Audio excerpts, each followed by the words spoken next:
Because you know I'm all about that cake and chicken. I'm all about that cake and chicken. I'm all about that cake and chicken. I'm all about that cake.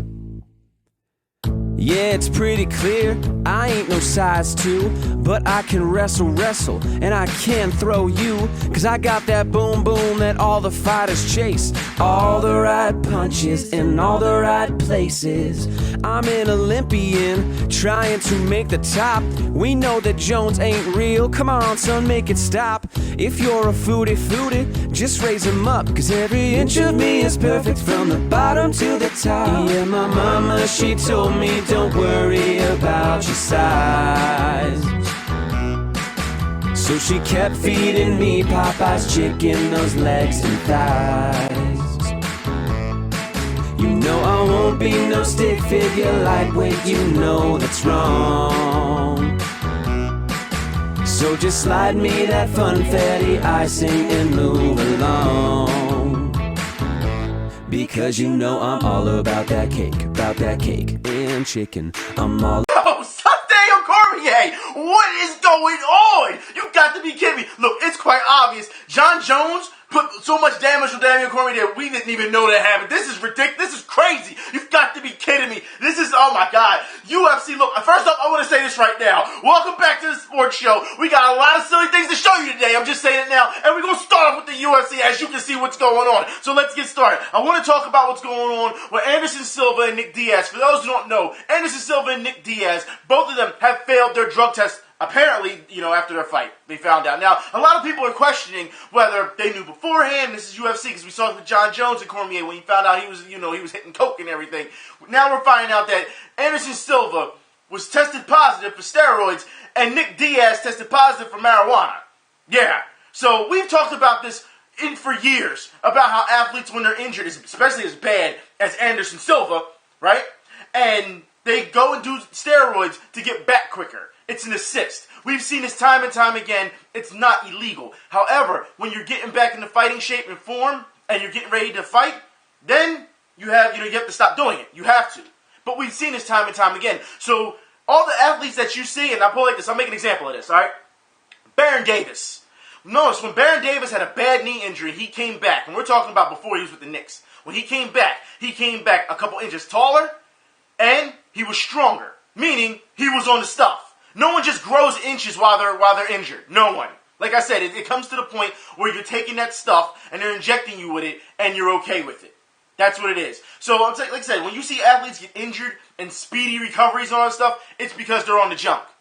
Anderson Silva knew that he was on this stuff. Now, mind you, Anderson Silva says to this day, since this has happened, that he didn't take any steroids. He is denying this, okay? However, here's the bad part within all this. Because the steroid thing doesn't bother me as much because you know that they're taking it while they're injured, okay? Besides, so many, athletes and players and fighters have been caught doing this, all right? I'll say this. Because of this, we've seen the UFC now withhold, that's right, his payment. They have withheld Anderson Silva's paycheck because of this issue. So, I believe it's $6 million. Now, when the report came out, people were very upset that they would hold his money because he still went out there and he performed, okay? And the UFC all of a sudden came back and was like, nope, you're not getting your money. Now, I'll put the link in the info bar where this happened. Now, the UFC is denying that they're withholding his money.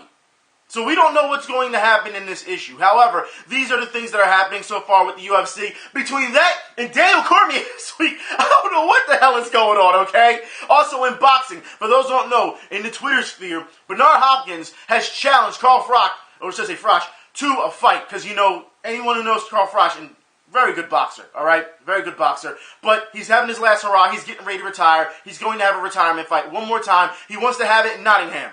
That's right. So we'll see what happens. Bernard Hopkins has been calling him out all weekend, wanting to fight him. So we will see what happens there, okay? Also, I want to move on to the Philadelphia Phillies. That's right, for those who don't know, all right? And I got to talk about this. Phillies fans, you know what's up.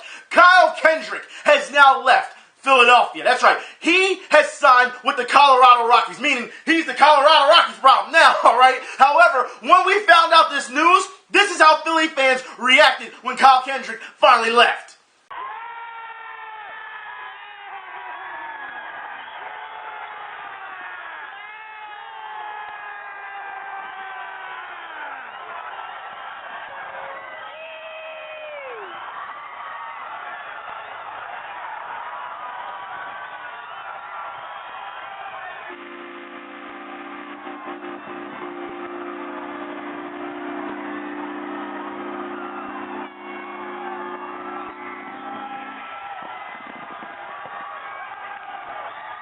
Drink it up, Philly fans. Have a party. It's been a long time coming. We all know this guy should have been gone long ago, and he was just milking our system for money. We knew this. And I also blame it partially on Charlie Manning, who kept sticking with him. And then when the bullpen started falling apart, we saw Kyle Kendrick for years. He dropped down to AAA, then someone would get injured, so he'd get another chance at it, and he'd stay up. Then he'd drop back down, and someone would get injured. It was always like that. It was always Kyle Kendrick would not produce consistently at a major league level, and they would take him down to the minors, and then all of a sudden, someone would get hurt, and he would get another chance. He had about 4 or 5 chances, and he still couldn't handle it here. So let him go to Colorado. I'll put it like this. The beer is good there. The air is thin. It's going to be really funny to see Colorado Rocky fans have this headache. They're going to understand exactly why we Philly fans want him gone for so long. They're going to understand that, okay? Now, I want to move on. I want to talk about football. This part is the week in stupidity. I don't understand it. I do this time and time again when it comes with sports, so let's get into this, okay? First off, Bud Light pulls ads after Warren Sapp is caught trying to get a prostitute. That's right, so he was charged and arrested, as you know. So, it's kind of funny because Bud Light, out of all places, because they're pulling the commercial and the ads with him in it, and NFL Network as well. So, we're going to get rid of you. Look, let's get something straight here, all right? Warren Sapp has done a lot worse and has kept his job at NFL Network. We've seen this time and time again. Should we talk about the domestic, abuse, disputes and things of that nature? We've seen this time and time again from Warren Sapp. And every time we saw that, what would we say? How's this guy keep a job? How does he keep a job? However, it took this for them to suspend him. That's right. Now I guarantee you that if this doesn't get any worse than what it is already, it's going to blow over and he's going to get his job back, I feel. They're just waiting for the heat to die down, all right? Because as we know, a lot of athletes do this type of stuff. They get caught, they get suspended, they come back later. You know what I mean? We see this time and time again. So this is nothing new as far as I'm concerned. Now, if they really wanted to make a statement, they wouldn't bring him back. First off, if anyone has ever seen Warren Sapp on NFL Network, he shouldn't be on there anyway, all right? Because he's really not the type of guy who has it all together. He's not. We've seen people like Keyshawn Johnson do the same thing. If you look at his arrest record, all these guys that you get to put on TV, they all have some type of record. They do. Jalen Rose at one point was, driving while under the influence and things of that nature. Dante Stallworth, as we know, drunk and killed someone. You still put him on first take, didn't you? You didn't care. So it goes to show you that it doesn't matter how bad these people can be or how morally wrong you think they are. The network, if they draw ratings, it doesn't matter. They're going to keep putting them on. It goes to show you that. But Bud Light pulling their ads. I wouldn't even be surprised if Warren Sapp drank a ton of Bud Light, because as we know, it's Bud Light, all right? And then went out to go get a prostitute. You know what I mean? So, but I want to move on, all right? I want to talk about DeQuell Jackson. That's right, DeQuell Jackson. For those who don't know, he was arrested for punching a pizza delivery boy twice in a park, for over a parking spot. You've got to be kidding me. Now, for those who know DeQuell Jackson, he's the guy who caught the interception during the Deflategate. But now he's been arrested for that as well. And now he's going to be in trouble because under the NFL, the new NFL policy. So, trying to clean up the players and carrying on. So we'll see what happens with DeQuell Jackson. But yeah, he punched someone in the face twice, all right, over a parking spot. So I'll put the link in the info bar. Also, got to talk about this. Johnny Manziel, as we know, because it happened after I did the video last week. Johnny Manziel put himself in rehab. You've got to be kidding me. You're that young and you're already in rehab. Come on, man. I guess do it now while you're young, I guess. I don't know. But when you have that much money and you're that young, I'm not surprised that he went to party, and we've been talking about this since the NFL season. It's amazing how the NFL season is over, and we're still talking about the NFL. They're still making headlines. This is what I mean. What I said last week. However, I'll say this. At least he stayed in there longer than John Jones. I will give him that. But like I said, Cleveland Browns, you got to do something about this. Also, in more Cleveland Brown news, for those who don't know, Ray Farmer risked his career by texting Brown staffers during the game. For those who know, that is illegal. You cannot. It's not illegal. It's against the rules to do it. You shouldn't be doing it. Yet Ray Farmer went and did it during the game. So it goes to show you that right now, the Cleveland Browns have a lot of problems. We're not going to talk about Josh Gordon because we've already covered that. But this is something that needs to be taken care of. Brian Hoyer's come out and said that he was shocked that Johnny Manziel had to, he went into rehab. He didn't know it was that big of a problem. And he's looking forward to, competing with him again in the offseason for the starting quarterback job. So Cleveland Browns have a lot of things they need to clean up, all right? But that's not all. No, let's get to this. Hey, Ron, for those who don't know, Aaron Hernandez, that's right. Aaron Hernandez, his attorney, apologizes in court. He makes a Deflategate joke during the trial. Who does this? Look, You understand? Look, I understand if Aaron Hernandez. A lot of people ask after the Patriots won the Super Bowl. I wonder how salty Aaron Hernandez is. Yeah, everyone wants to know. However, I say this, okay? If you are in a murder trial, all right, and you're being tried for that, and you have the victims' families that are there, no way in hell do you make a joke trying to. No. You don't do that, man. You don't do that. You should be ashamed of yourself. And I know you apologized. The lawyer did. He apologized, but that is so classless. Those people are in there watching this trial, crying, suffering because, the death of their loved one. They want to see justice, and you're making jokes as if it's some type of stand-up comedy. What the hell's wrong with these people, man? No sense at all. But let's move on. I want to talk about, since I said Ron, I want to talk about National Signing Day. For those who don't know, for college players, I want to get in this right now. I'm not surprised if Key and Peele sat down and watched National Signing Day. Because for those who don't know, all right, the names, and I have to stress this enough. I'm going to explain this later, okay, for people, people that aren't in the hood and see these type of things. I'm going to have to give you the history, the rundown. But these are the type of things that keep Key and Peele in business when it comes to making fun of players' names. So let's start with Alizé Jones. And y'all looking at me like, Alizé Jones, did you see the guy below him? Equanimous St. Brown? Yeah, I know. Where the hell did they get these names from? But no. It doesn't stop there. Let's go to the next one. Devontre Strickland.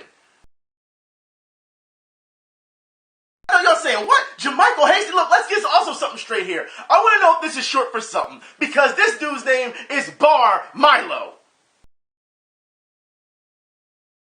However, it gets worse. Let me talk about Shy Tuttle. That's right, Shy Tuttle. First off, I don't know if that's short for like Shaheem or something like that. I don't know if it's short for anything. But Shy Tuttle, seriously. Look, when you have a name like Shy Tuttle, all right, you better be damn good at your job when it comes to being an athlete.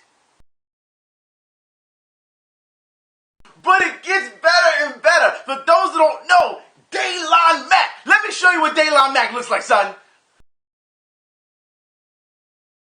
Daylon. I guess he spit hot fire. He spit hot fire. Look, let's get so straight here, man. These are the type of names I'm talking about. And know these boys that you are seeing coming up look like strong, great athletes. These names, you gotta be, you might as well just write food stamp on their forehead as far as I'm concerned. But the names just get worse. And like I said, I'm going to explain a little bit exactly how this is taking place, with these names. So let's keep on going. Just remember, just keep on going to see just how bad this can get.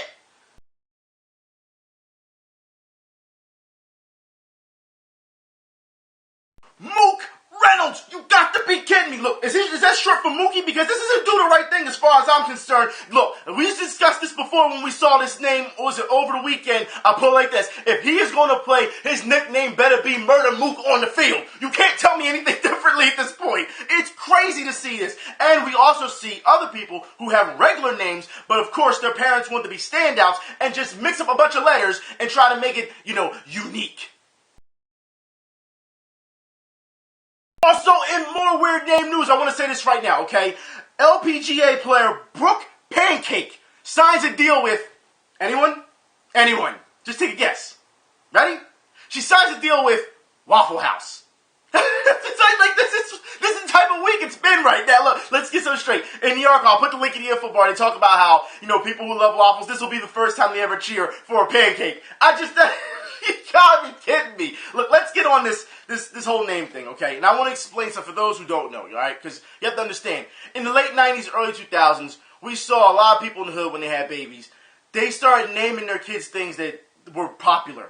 Or just they couldn't have, or, they wanted to give them some type of class, but it made no sense to me. Alizé Jones, you might as well name a Hennessy. How about that? All right, but you saw people back in the day, name after cars, Mercedes, Acura. You know what I mean? You saw all these type of names. It was just ridiculous. And, they always said that, they wanted to have, they want their kid to have class, things of that nature. I'm just like, nah, man, like, that's not the way to go about it. And then we saw about in the mid-2000s, we saw people, as you see names that were scrambled up, like Richard, whatever you want to call it. We saw, to be unique. We saw people, try to claim that they're going to name their kid certain ways because they wanted to go back to the motherland, back to Africa, and it was it was paying homage to them, and it was less like, are you serious? Like, like none of it made sense. Nobody did their homework. It almost felt like. And then you start seeing, I would say in the mid-2000s to like, almost like 2000, I'll say 10, you started seeing kids like, you saw so many reports of people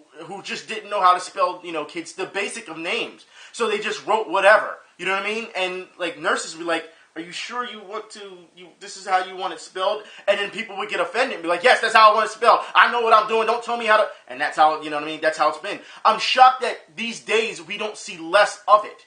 It's amazing. Like I've said this before, when you see athletes, you have to be an incredible athlete to get away with such a name like that. You can't tell me that for something in everyday life, you're going to tell me you're going to hire a tax accountant named No Shot Moreno?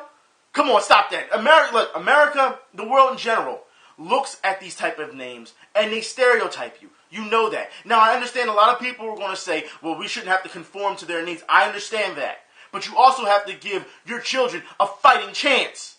There is no way that you're just going to, like I said, if DeMarcus Ferguson, all right, did not play football, could you imagine calling someone DeMarcus and say, like, a reading group or a book club? Stop. Stop. Like, you have to give your kids a chance. I understand there's probably some people right now watching this video that have a weird, you know, I won't say a weird name, but a unique name and saying, nah, Vent, you wrong. Or probably will come and curse me out about it. But you have to understand that these type of things I've seen throughout a number of years, especially when I was in high school and people had unique names, all right? People was getting made fun of all day, all right? You had one of those things where you had one side who made fun of their name, and you had the other side that said, you know that person's black. And that's another thing with stereotypes, okay? Because you can have a weird name, and all of a sudden, you know, people treat you differently because of your name. So, like I said, it's one of those things where I think people in the hood need to just calm down a bit. You know what I mean? When it comes to that. And like I said, I know a lot of people are going to disagree. Because you're going to say you can't tell them what to name their kid. You can't do, but you're also not doing them a favor either. You have to understand that. And I understand that people, I know you're going to say, you know, it should be the content of a person's character, not their name. I agree. But as we know, the real world does not work that way. Speaking of the real world and in the hood, I want to talk about something that a lot of people have been, you know, I've talked about with a lot of people over the week. Now, for those who don't know, I'm getting ready to show a video that when I went down back into Kensington, down in Port Richmond, and showed you, I said I'd do this last week. I'd show you what was going on with the bike polo and everything. But when I did this video, I showed my friend, you know, some friends and some people just in the neighborhood in general, just to get, you know, a feeling what they thought about it. And a lot of people were very upset that they felt that this was gentrification in the neighborhood, especially when it comes to sports. So let's get in that real quick. Yo, so this is what I was telling you about before. As y'all can see, they out here bowling right now. Like I said, it's like 40 degrees out here, they bowling. As you can see, they got more graffiti on the walls now. They still have not fixed this court. Alright, I'm not going to go in there because right now they're doing their thing. But I just wanted to show y'all real quick. I said I was going to show y'all this. I'm going to show you. See, Councilman James F. Kenney. Look, Congressman Robert A. Brady. Representative Mike O'Brien. Councilman Mark F. Swill, I want to say. And Representative John Taylor. Now, for those who don't know, Mr. John Taylor here, over here in Port Richmond, over here in Kensington, alright? He's the one who's responsible for all this, alright? He's the one who's supposed to be coming out and overseeing all this. He's the representative, alright? But as you can see, I want to show you, they took away the hockey here, alright? The street hockey, and now they have bike polo. As y'all can see, they playing bike polo. I'm not going to get into, you know, in there because they're doing their thing right now. But as you can see over here, they also decided they wanted to try and fix, the football field. Now earlier, about 10 o'clock around here, there's about 30, 40 people here, playing football. So it was pretty packed here, all right? But they also have sponsors here. So I'm trying to figure out if we can get all these sponsors and representatives, all right, to get together and kick the street hockey dudes out and make bike polo. I'm trying to figure out why we still can't get, the basketball courts cleaned up. I'm trying to figure this out. Because you got it for bike polo, you know what I'm saying? As you can see over there, they still playing. I'm gonna slow down a little bit so you can see that. They still playing. But they still having problems over here trying to get stuff fixed up, man. And I understand it's not that many people here. I saw some people on the way, you know, down here. I saw about a group of like 10 people on the way down here. So they're gonna run down here. But as you can see, like I said, I'm right here on Lehigh and Aramingo, so you can see the cars. So that's probably why you hear all the traffic. But as you can see, courts is messed up. Everything's all messed up, man. So look at this, look. No unauthorized vehicles. So y'all have to understand it's really not much of a parking spot right here. But this is where most of the people park, where they park across the street when they come to ball. But as you can see, the people that are here, they don't give a damn about, the court being renovated. They just want somewhere to play, but we know, they need to be renovated. People are going to keep using these courts.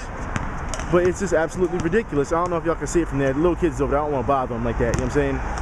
But there's stains and messed up all over the backboards, and like I said, there's graffiti all over the place, and people just play because, they just want to play. But this is ridiculous that they kicked out the street hockey dudes so that they can sit here and play bike polo. Like, that to me is that's ridiculous. You know what I'm saying? Anyways, I just want to show y'all what we're working with here. But I said, all these people, they came and they sponsored this, all right, and made sure that these guys had enough place for bike polo. But you have to understand that, like I said, it used to be the street hockey rink. That's the only street hockey place that they had here in Port Richmond, in Kensington. There was one up here, that I showed y'all before, up there at Markevich, but they took that down a couple years ago. So this was the only place. So once again, street hockey guys, once again, not getting they due for bike polo. Come on, son, stop that. So yeah, I told you guys and girls that I would show you what bike polo looked like, and apparently that's what it is. Now, I want to talk about this a bit because the fact that for the previous 2 years, we have dealt with a lot of gentrification in general. Now, for those in Philly know, Northern Liberties has taken on Fishtown, has taken on a lot of gentrification. As we know, a lot of people were kicked out of their houses. People who actually own some areas, own some property there, they were slammed with so much taxes because, they're building up the area that they couldn't afford it. So they were kicked out as well. The mayor was pretty much saying, oh, it's not that big of a deal. But if you notice, if you go down Northern Liberties now or Fishtown now, all it is a bunch of hipsters. I want people to explain to me, because you saw the bikes and everything, what people in the hood own those type of bikes? I'm just wondering, because I don't see them. Like I said, we already complain enough. You already see enough reports about how baseball isn't played enough, down in these bad areas because people can't afford equipment. What the hell makes you think they can afford those type of bikes? Those guys that came around there, as you can see, they got their little outfits on, and you see those expensive bikes.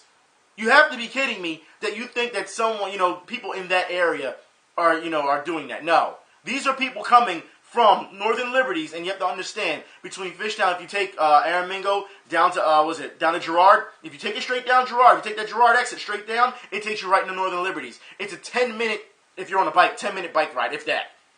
So you have the hipsters coming from there, riding up into Kensington, up in the Port Richmond, and pretty much claiming that spot. It's sad because the only street hockey place now in that given radius would be down in South Philly.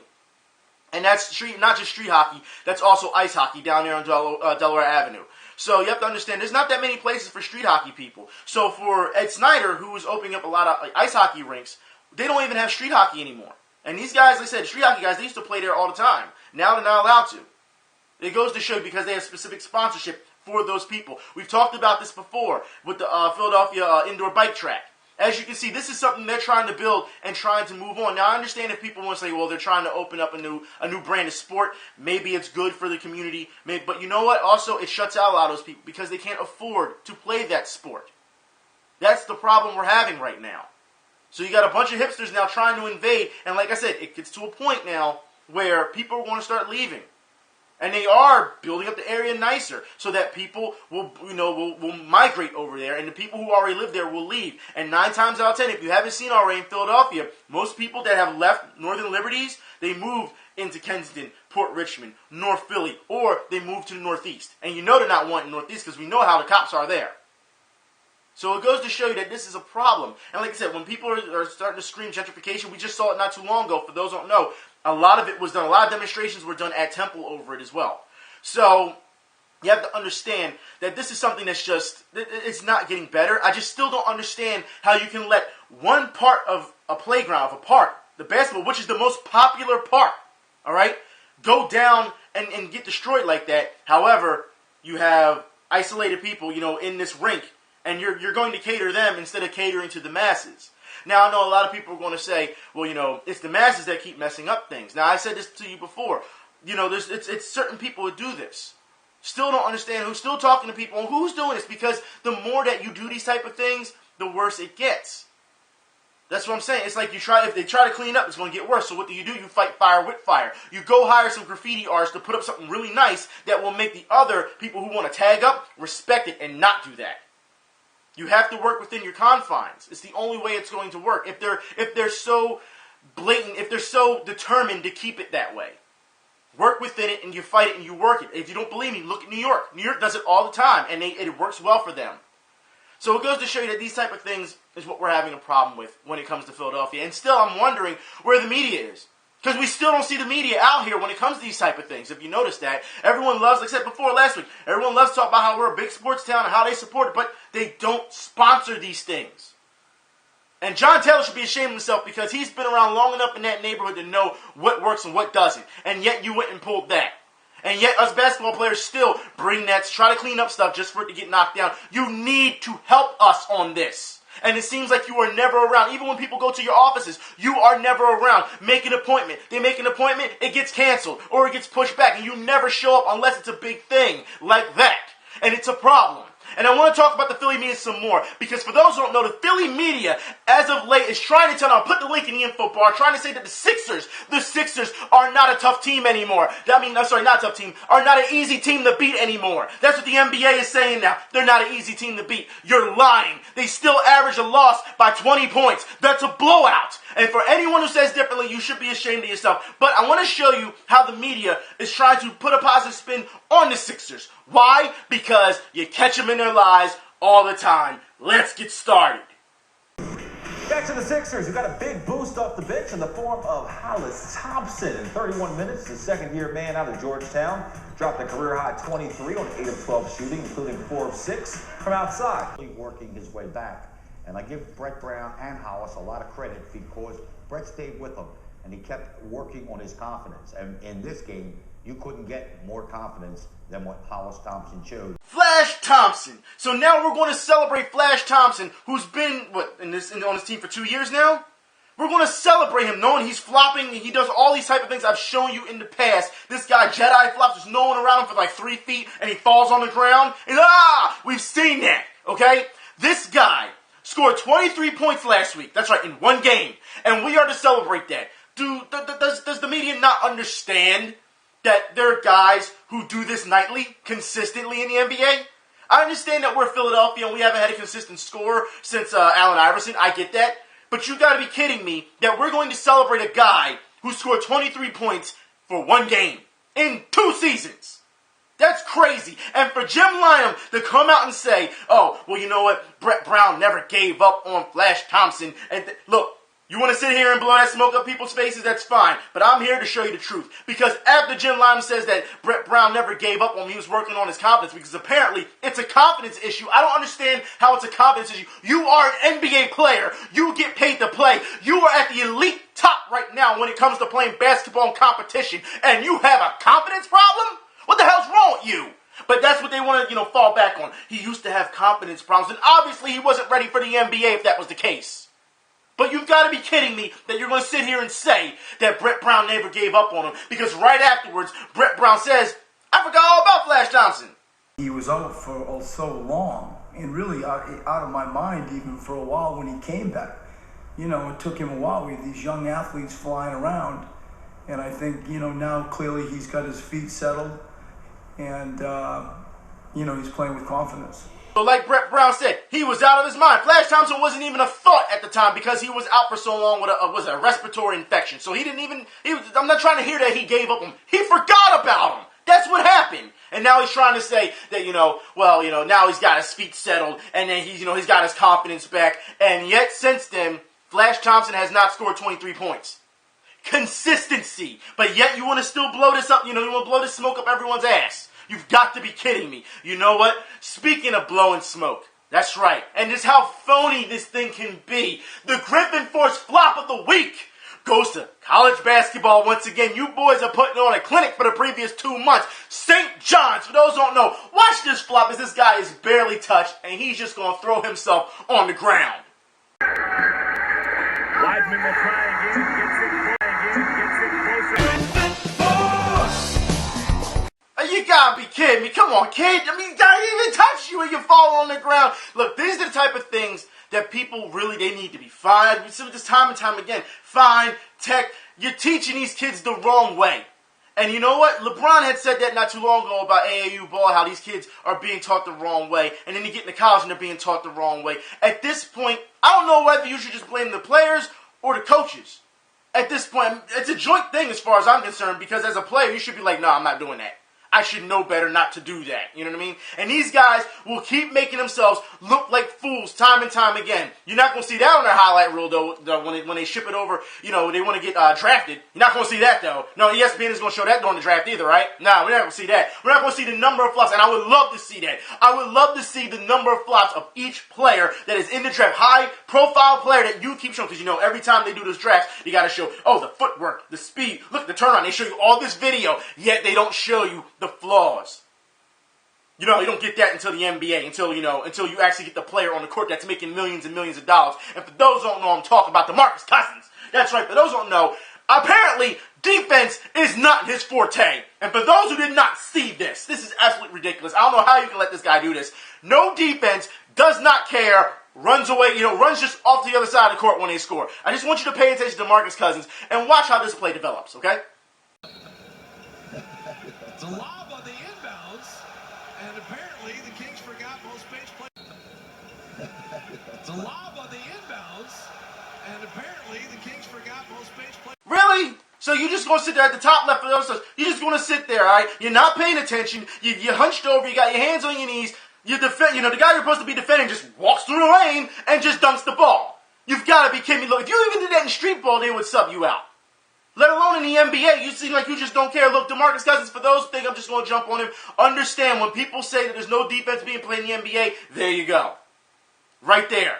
All right? It doesn't matter how much he gets paid. You should know when you're on that court, there's a thing called integrity within yourself. If you feel as though you are the best player on the court, you have to let it be known at all times. Defense, offense, whatever you can do. If you're not scoring well that game, guess what? Then you make opportunities for other people. You have to be a complete player and show that you are the best. And the thing is, DeMarcus Cousins can play basketball, because we saw what he can do when he's fired up, when he did with Team USA. So he can play, but to sit there and just be like, oh well, and then run down the other side of the court after he scores without any defense. Look, if I'm that coach, I'm sitting him down. I'm sitting him down. That is ridiculous. It's absolutely, no. This is what happens when you start giving players so much money. And I say that, so much money, so much spotlight. You know the cameras are on you. You know that. Don't you want to leave a legacy that says, hey, I never took any time off. I was always a hard player. Even if you don't ever make it to the championship. You always want to be respected that way, right? You always want to have the respect amongst your peers within your basketball community as well. You want to be known as, hey, that's the guy I can depend on.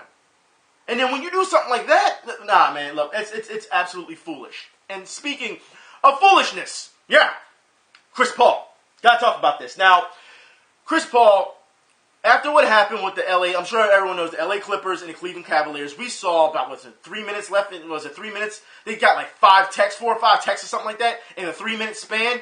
And Chris Paul, and I'll put the link in the info bar, okay? Chris Paul said to the new female referee, because he was inbounding a ball. This was his excuse. He was inbounding a ball, and it was too quick, apparently, and the ref was like, no, you can't do that. And when he asked why, she teched him. That was his story, for asking why. Now, afterwards, we know that the players, they were mad at the referees for what they did. Chris Paul had said, he came out and said about both referees that he thought they were bad. But, of course, people talked about the new female rookie referee and asked him about it. And he was like, he said that maybe it's not, maybe this sport isn't for her, some along those lines. And Chris Paul took heat because you can't say that about a female referee, blah, blah, blah, blah. And he took heat, and he was fined for his actions as well, for his statements as well. Now, here's the problem I have with that, okay? For years, we have seen players get fined for talking bad about referees, no matter female or male, okay? So we're not going to turn this into a sexism issue, all right? Now, of course, on the surface, when people see that, they're going to say that's bad. But you should know that we see this time and time again within sports and their organizations. If a player even criticizes a referee, doesn't matter male or female, they're going to get fined. They're going to, which I feel is wrong anyway, because you should be able to speak your opinion when it comes to that. Hell, they put the cameras in front of you, they tell you got mandatory talk with the media, and that you still have to not say anything about the referees. It's ridiculous. If you call it the way you see it, then so what? Go ahead, say it.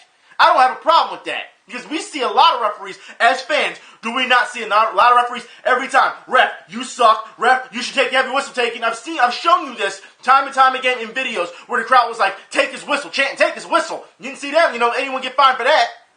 because they're fans. They have the right to say something, but players don't even know they represent your organization, and you want to make them out to be stars and gods among men. So guess what? They should have the right to say something about referees. They should. Maybe if refs did a better job, maybe if they could take some criticism, the sport would be better. It would.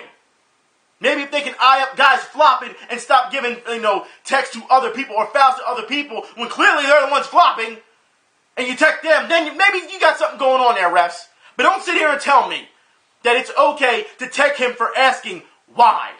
Why can I not inbound this ball fast? It's not my fault the defense isn't set, and that's how I see it. That's what Chris Paul did. And I don't really stick up for Chris Paul much because I've shown you a number of flopping that he's done in his past and how he's kind of mixed up as the NBA Player Association president because sometimes he doesn't know how to make a decision. However, he made a decision on this one to speak out. And the fact that he's getting berated for this type of thing is absolutely ridiculous. Male, female, does not matter. If you feel as though a ref is not doing their job, you call them out on it. Because I damn sure bet you that a fan will be quick to call a player out on their job. It's the same thing. People jump on Adam Silver all the time. A lot of people right now are okay with him. But they jump on him. A lot of people jump on him all the time about it. Guess what? They're criticizing his job.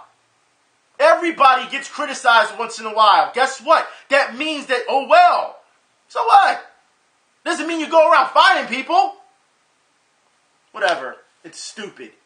It's absolutely stupid. And I feel as though it's a bad look for the NBA, especially for those who don't know. They just changed their domestic abuse policy and all this stuff. Yeah, they had to once the NFL got caught with the thing with Ray Rice, then the NBA, I told you before, I showed you in video, they even they changed their policies up to make sure. Now we're going to have this thing where you can't, I said I don't think it's more of criticizing the female ref, though the media is making it that way. The media is. However, it's the way I see it, it's player being fined for talking about ref for like the 1,000th time, millionth time. It's nothing different as far as I'm concerned. I don't care if you're male or female, all right? Because she's not the first female ref there anyway. So that's how I see it.